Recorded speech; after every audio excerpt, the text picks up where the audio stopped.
games, and back of them, you got Kawhi, Paul George, and the Clippers. Both teams expected to be active before Thursday's trade deadline. Nick, who needs to make a deal more, the Lakers or the Clippers? All right, Vinny's talking about educating me. Now I'm going to put it back on him. Here we go, the only way you can argue that the Lakers need a deal more is if you're tied to some preseason take that you don't want to let go of. The Clippers have been underwhelming given their expectations. The Clippers have dealt with more, have a far greater depth issue than the Lakers. And the Clippers have one massive flashing red light warning sign deficiency, which is if we do have to get through the Lakers, if the Clippers are fortunate enough to actually get to the conference finals and have to get through the Lakers, who's our rim protector again? Who is the guy that is not only going to match up with Anthony Davis, but is going to stop LeBron James at the rim? Because there's not a perimeter defender in NBA history that we have seen actually stop LeBron in a playoff series. We have seen rim protectors, even not great ones such as Roy Hibbert, give him some trouble. The Clippers ain't got it. Clippers have two sensational two-way players, Kawhi and Paul George, and then a bunch of designated hitters. They got a bunch of guys who are great on one end of the court or the other, and their depth right now is highly problematic.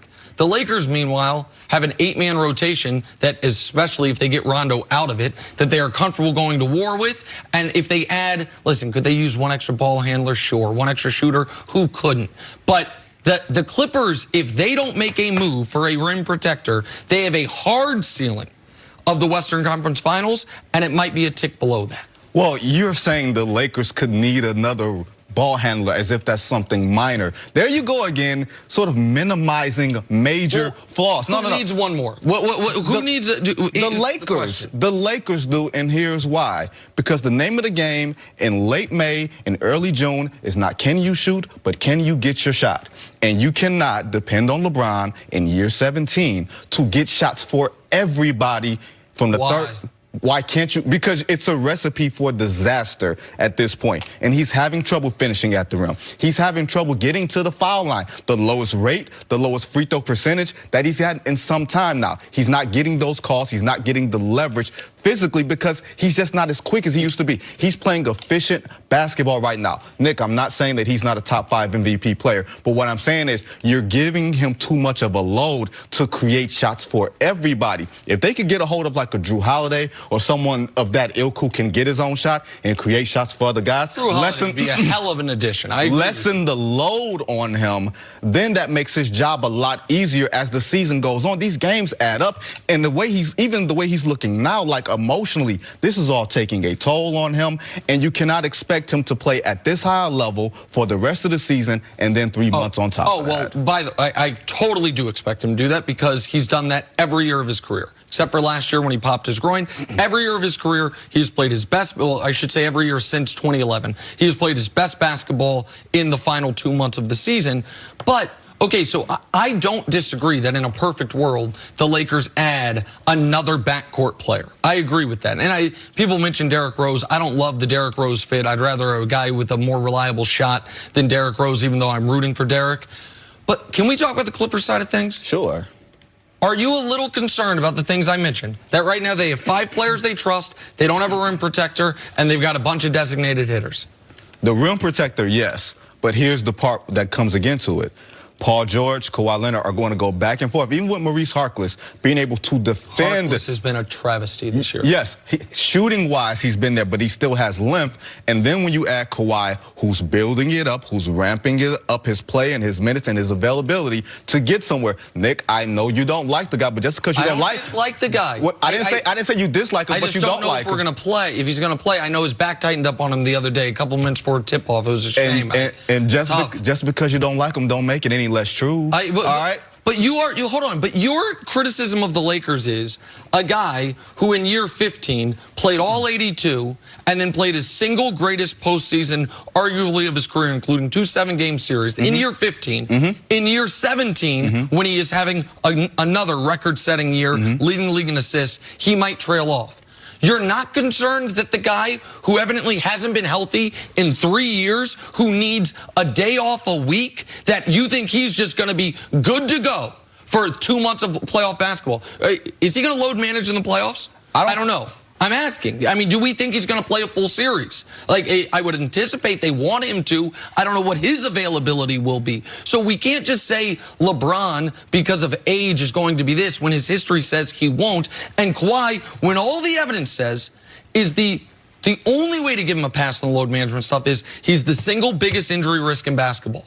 That's not a concern for you when he's supposed to be the cure-all for them? So wait, what is it? Does he have an injury risk which causes him to do that, or is he just taking games off? Well, I don't know. No, which side of the fence are you sitting on, because you tend to play both sides? Well, no, I'm not playing both sides. What I'm saying is this. Coming into the year, we were told he's not going to load manage, the healthiest he's ever been. And then before we hit Halloween, he was taking days off, pardon me.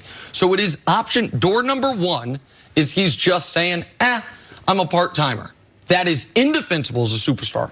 Door number two is a significant injury risk. If it's door number one, that would be why, if I didn't like him, I wouldn't. If it's door number two, the Clippers got a real problem come May. Well, they don't have a problem come June because they won't be there, but come at least early May when they'll still be playing basketball. Houston's allergic to June, not the Clippers. Oh, don't worry about that. Wow. Houston. Where'd they come up in this? Take a break. Coming up, let's get back to football. Are Mahomes and Reed about to sitting in the 8th seed right now, far above preseason expectations. But this season has not been without drama, as Andre Iguodala still refuses to report to the team. And yesterday, things got a little bit spicy on Twitter. Grizzlies forward Dylan Brooks said, quote, "I can't wait till we find a way to trade him so we can play him and show him what Memphis is about," which Ja Morant retweeted with an emoji. And Steph Curry came to his former teammates' defense, simply posting a picture of Iggy holding the trophy. As always, drama in the NBA. A little jealous. I'm on Iggy's side in this. NFL. 100%. Listen, there are different. You know how baseball's all these unwritten rules? Yep. The NBA doesn't have nearly as many, but there are some. Which is? And one is when a player near the very end of his career, a great player, a fringe Hall of Fame player, gets thrown into a trade. It's a salary dumping purposes to a rebuilding team. You buy that player out or you move on from that player. It's what you do. And the Grizzlies have refused to do it. And Iggy, for what might be the last year of his career, certainly one of the last couple, he wants to play for a contender. He didn't want to leave Golden State. So I'm on Team Iggy on this, and I think this is going to hurt Memphis as far as reputation with free agents moving forward. Well, the guys who are saying they're young, and they don't understand the business of basketball and everything else, and they're just looking at it saying, we have something special here. Why don't you come join us? And they are an interesting team. And then on top of that, they're looking at us like, look, man, you're this old guy. If you come to practice, you're going to get hung up. Like they want to show him. So I understand both sides of it. It's a rejection. Yeah, well, Iggy's going to get on a different team somewhere in Southern California by the end of this season. Or maybe next year. Oh, wow. Wow. Vincent Goodwill dropping dimes already. Time for some stories to start your morning. Dak Prescott was set to become the highest paid quarterback in the league, but with contract talks seemingly at an impasse, a recent report says the Dallas Cowboys are likely to use the franchise tag on Dak.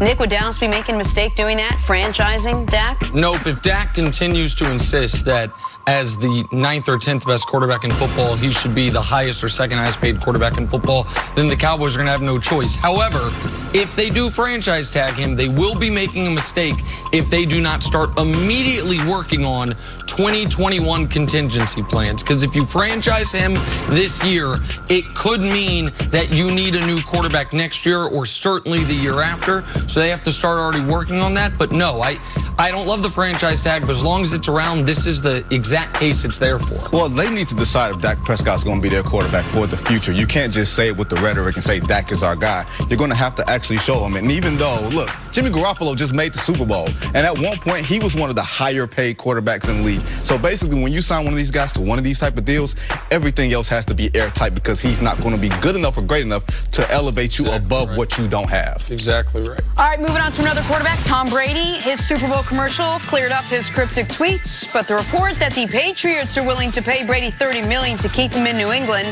has his future still uncertain. Nick, good idea for the Patriots to pay Brady?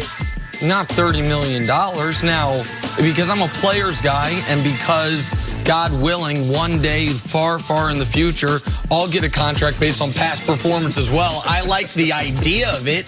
But no, in a salary cap sport, this isn't baseball, man. You can't give Derek Jeter the Lifetime Achievement Award contract. I can't believe what I'm saying. The late, great Kobe Bryant, it really did, as salary cap sport, hurt the Lakers that they gave him a contract at the end based on past performance. The Patriots have always been run so well, they would never do something like this unless the owner, Robert Kraft, is meddling in it and saying, listen, this is an emotional decision, not a practical decision, which if they give Brady $30 million, that's exactly what it'll be. Well, you got to think about it. The years that he took pay cuts, in essence, for them to surround the team with better players.